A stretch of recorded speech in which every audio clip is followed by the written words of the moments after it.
Technology రంగంలో China రోజు రోజుకి దూసుకుపోతోంది. ఎప్పుడు కొత్త కొత్త ఆవిష్కరణలు చేస్తూ ప్రపంచాన్ని షాక్కి గురి చేస్తూ ఉంటుంది చైనా. అలాంటి చైనా చేపట్టిన ఇంకొక ప్రయోగం సంచలనంగా మారుతోంది. ఈసారి ఆ బుర్రలో ఏ పురుగు పరిగెట్టిందేమో ఏకంగా ఒక ఫ్లోటింగ్ ఆర్టిఫిషియల్ ఐలాండ్ను. వింటున్నారా? ఒక ఫ్లోటింగ్ ఆర్టిఫిషియల్ ఐలాండ్ను నిర్మించేందుకు సిద్ధమవుతోంది చైనా.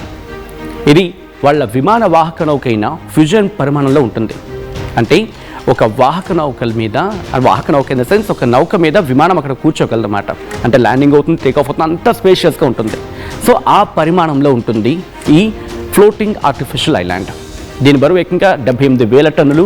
సముద్రంలో ఇది ముందుకు వెళ్ళగలదు, పక్కకు వెళ్ళగలదు, అంటే ఎటువైపు కాస్త అటువైపు కదులుతూ ముందుకు వెళ్ళగల సామర్థ్యం దీనికి ఉంది.